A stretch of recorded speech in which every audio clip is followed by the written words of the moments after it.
Do you like pastries? And do you like endangered animals? Cause if you do, you'll be in for a nice, delightful, and savory treat. Roll that intro, G.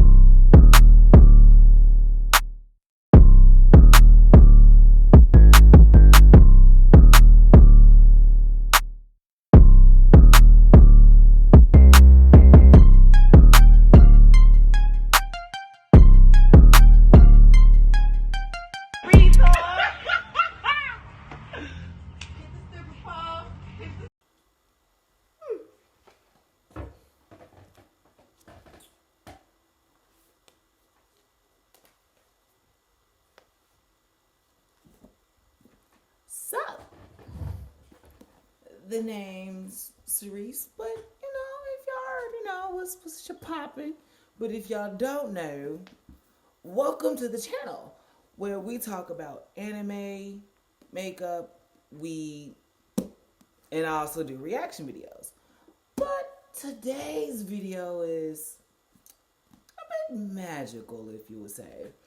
But that's only because we're going to be talking about my personal favorite Magical Girl series since like the 2000s, besides Sailor Moon, which was in the 90s. That's besides the point if you dig.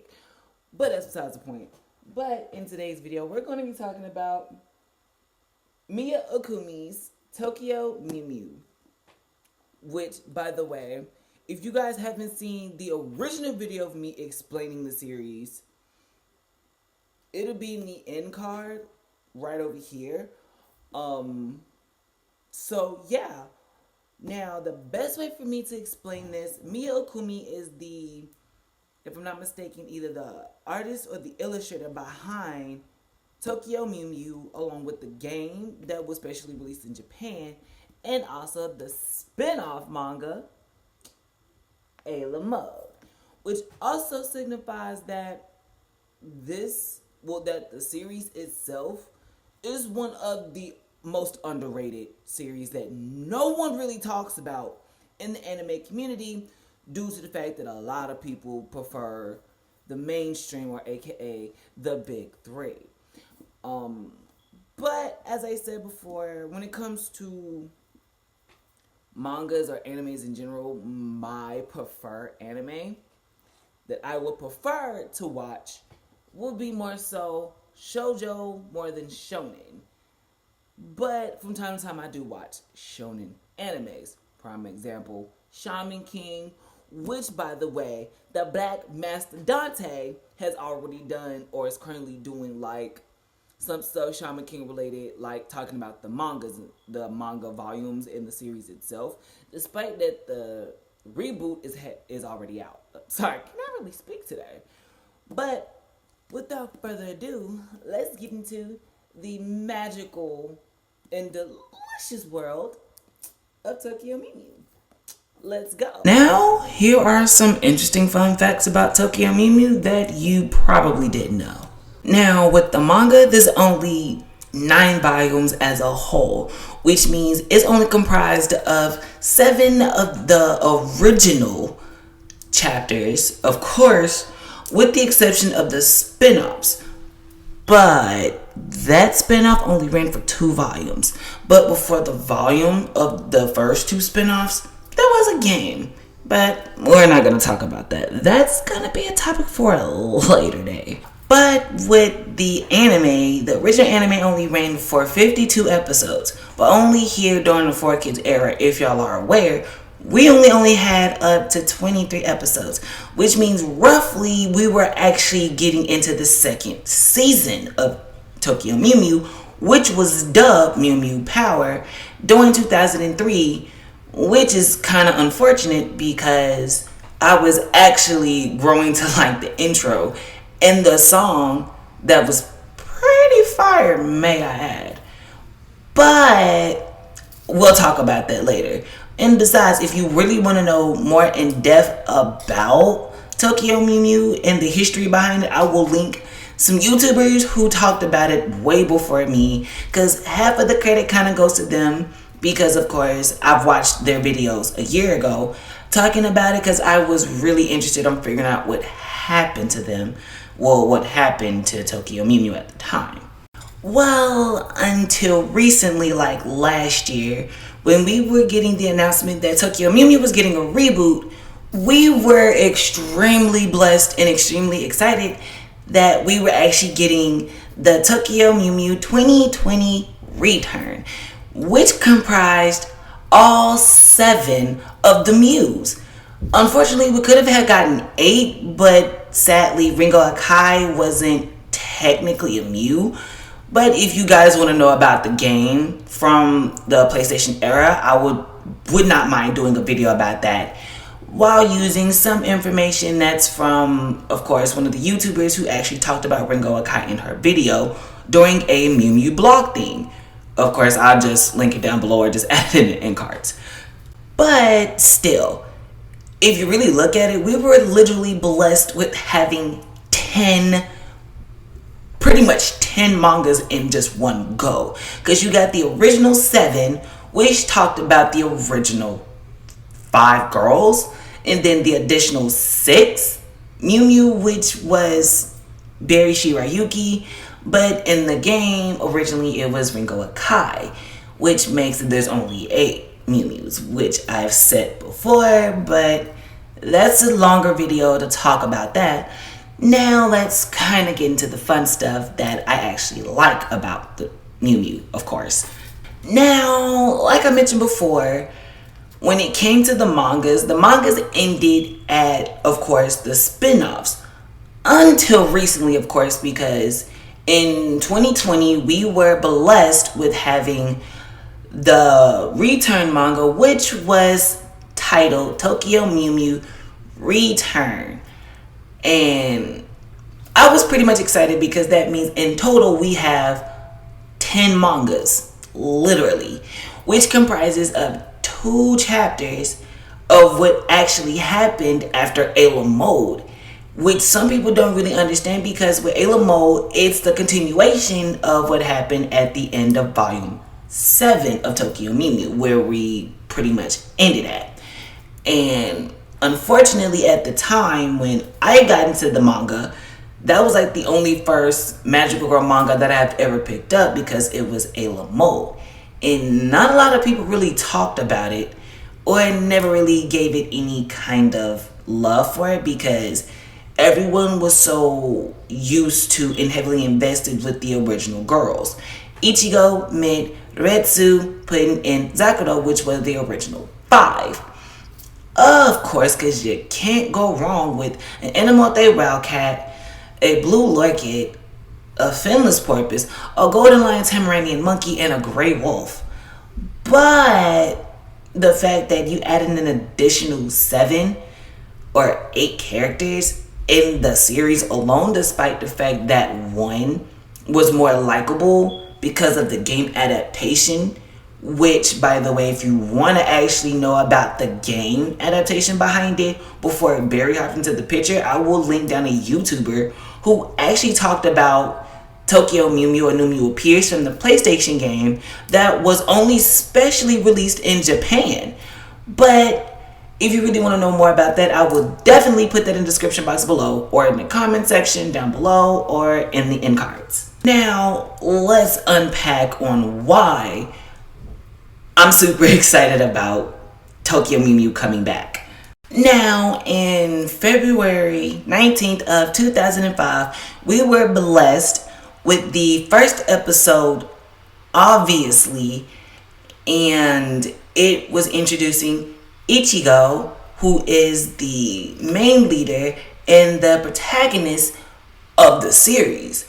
And quite honestly, it was more of a refresher because for years we have never seen a high school girl, or we haven't seen a high school girl in years, aside from Sailor Moon, Sakura, and also a couple of other magical girl characters that I can't really remember because these girls in the anime adaptations of their manga, they have gotten like their justice done, and it really brought a really good outlook on anime at the time, because anime was starting to become mainstream.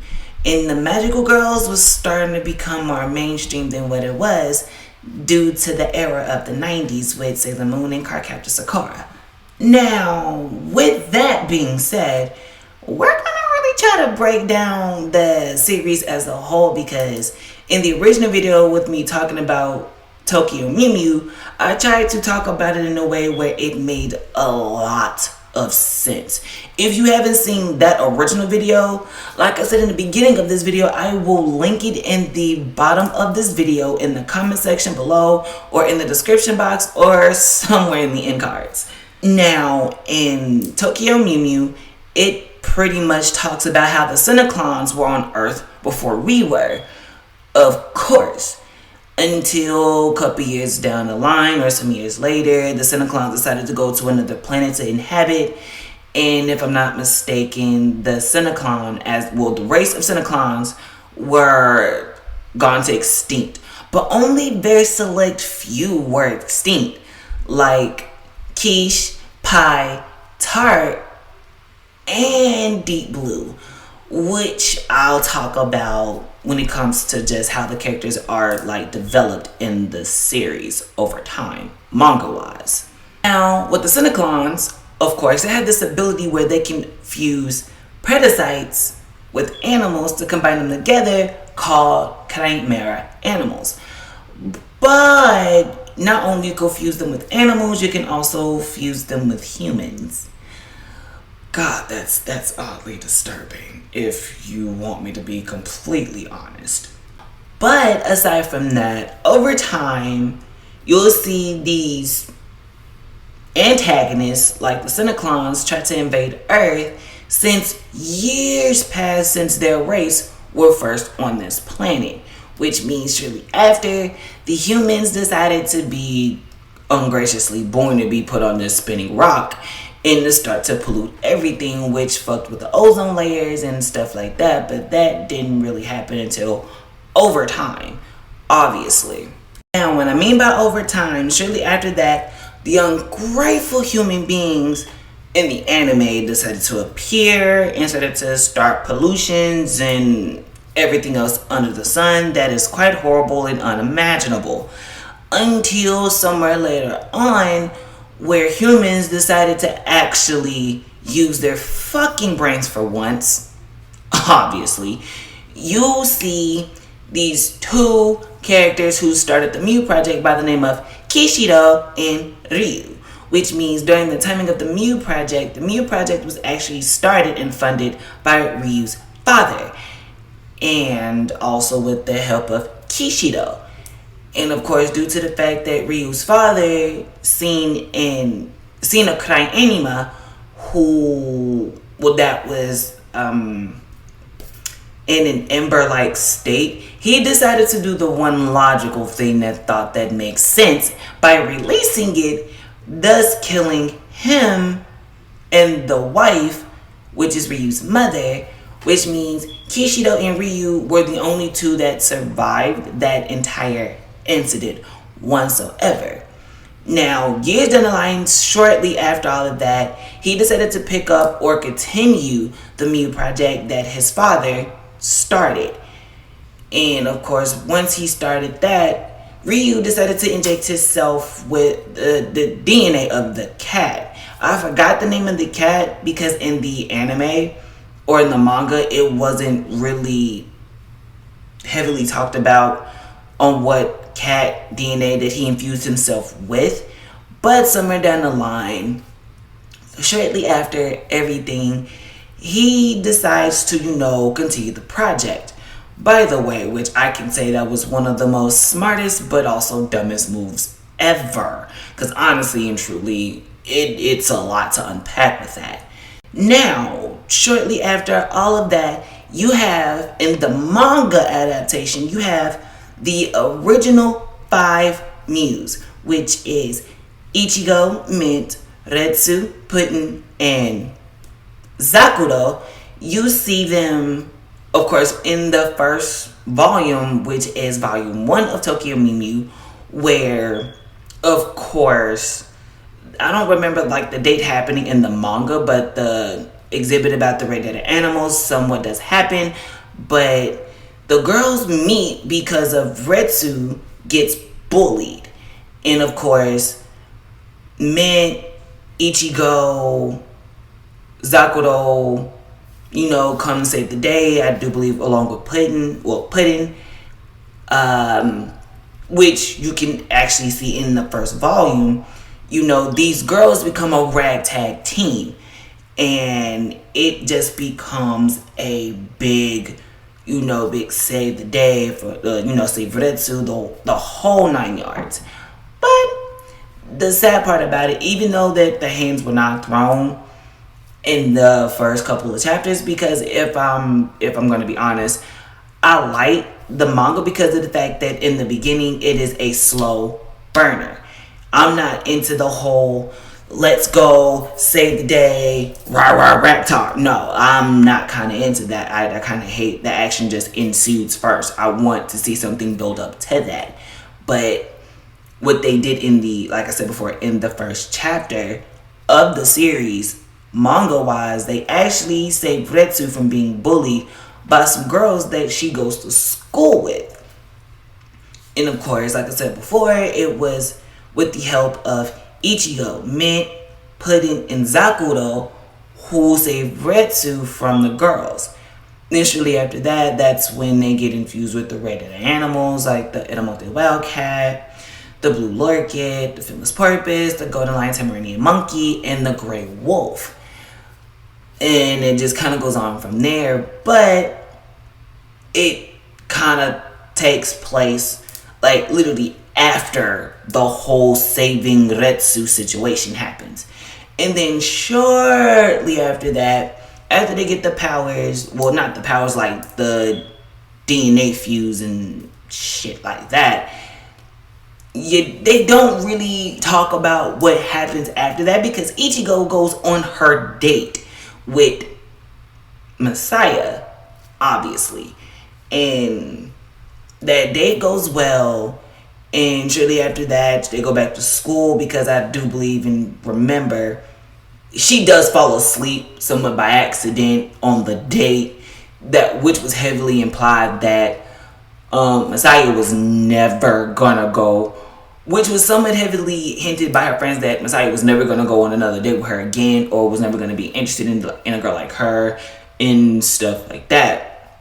Now, that being what it is, I like the fact that how her friends, of course, Ichigo's friends, hinted at that just by poking fun, because of the fact that after she had help from the girls who saved Retsu from the, bullying situation and leading into the date and her falling asleep, there was one of those situations where shortly after all of that, that's when she started to act and have the traits of an Edamote Wildcat.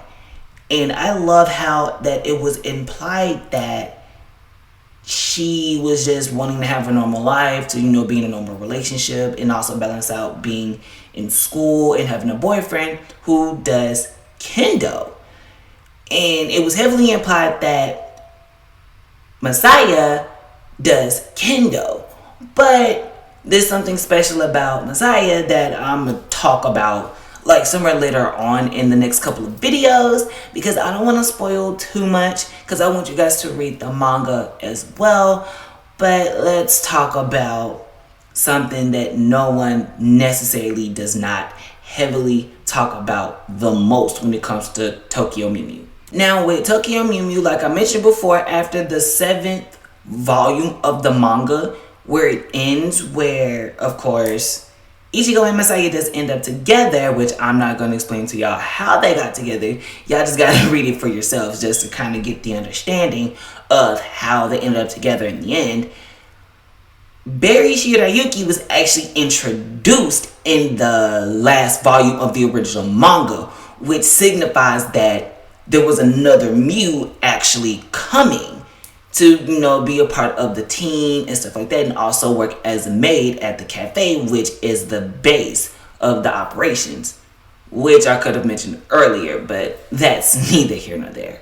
Now, in the manga, of course, in the spin-offs for the first volume, it really talks about, and it gives the introduction completely to Barry, who goes by Mewberry, that was infused with 2 different red dead animals, a cat and a rabbit.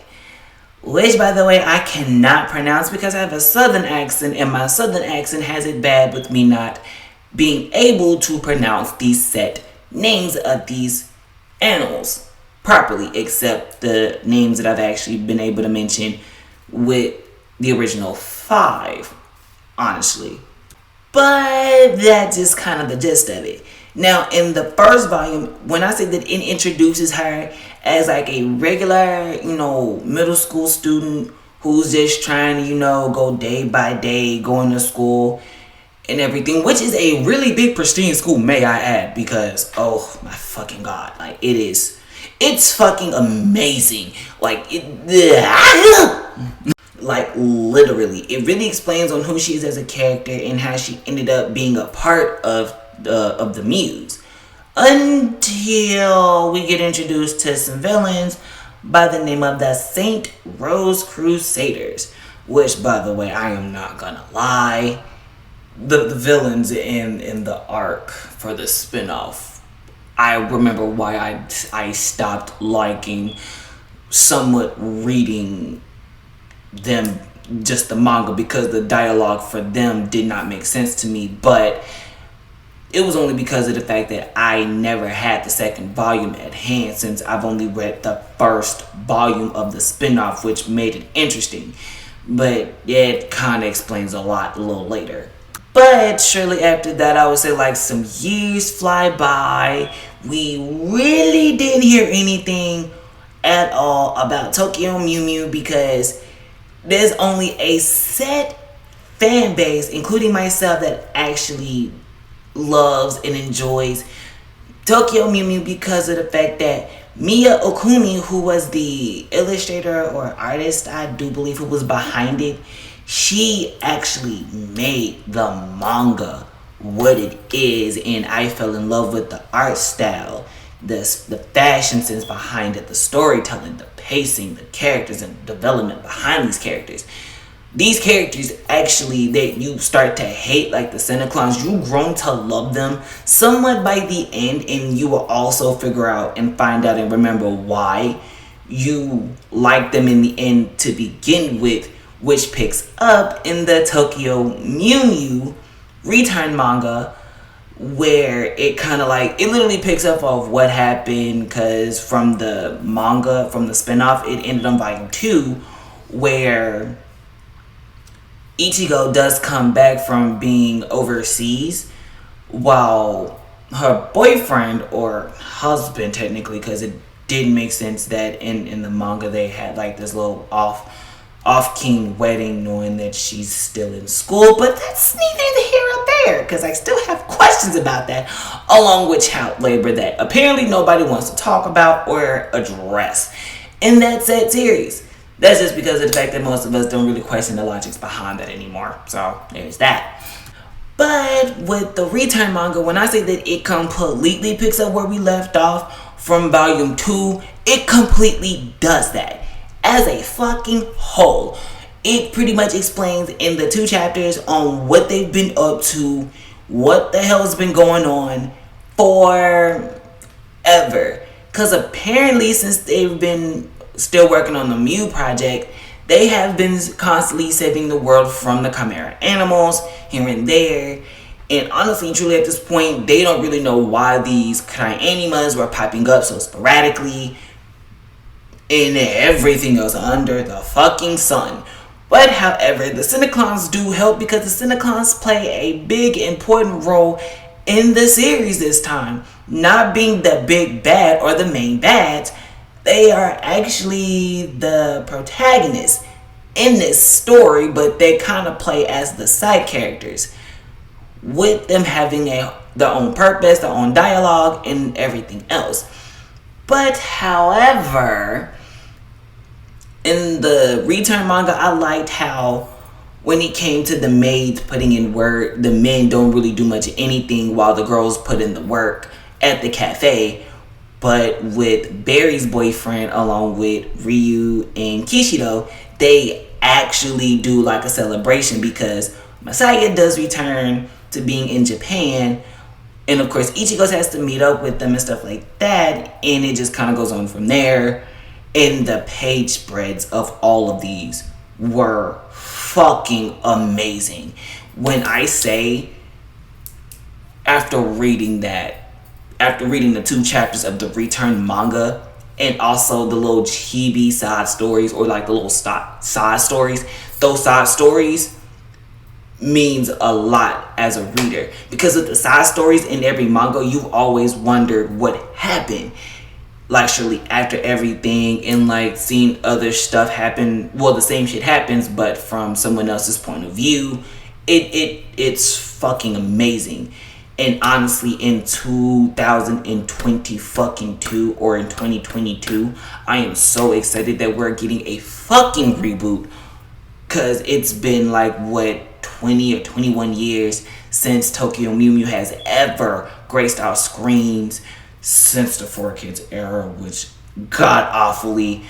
If y'all want me to talk about the 4Kids era and why I somewhat adore it and hate it, and why I have a love-hate relationship with the 4Kids era that I was a part of, just let me know in the comments down below, because in the next couple of videos I will be talking about the 4Kids era, which also means y'all are gonna be getting the whole tea, the whole kitten and fucking caboodle. So yeah. Now let's go back to seeing my raggedy ass face. Okay, I'm just super excited that I've been able to wanting to talk about this anime, because it's been a year, and honestly and truly, it's been a while since I've actually had Tokyo Mew Mew A La Mode, and it's like my first time actually having it in my hand since the 7th grade, which I should have mentioned in this video in the beginning of this, but I was just so excited about talking about this series that sparked my love for like endangered animals, and honestly and truly, that gave me more of a sugar rush and a sugar overload more than fucking anything.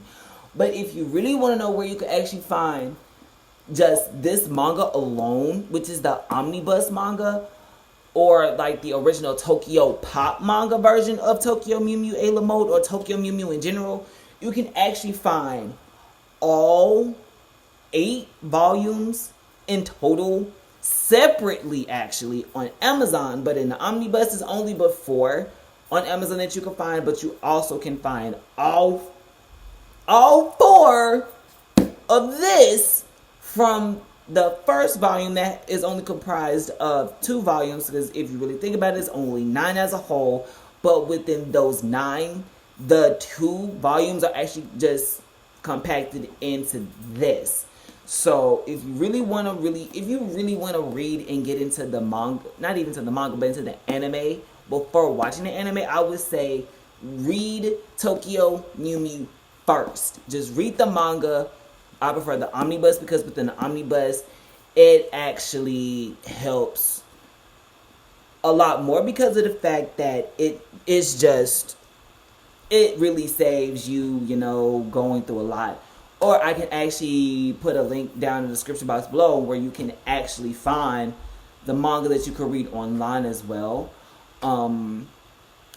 But if you like this video, please give it a big thumbs up, like, comment, subscribe, and hit that bell to be notified when I upload more videos like this, because like I said before, I'm going to be talking about the 4Kids era and the love-hate relationship that I have with that. Because, oh boy, that's a lot to unpack. But besides that, if you, like I said before, if you like this video, just like, comment, and subscribe. And remember to stay high. And I love you guys. Yeah.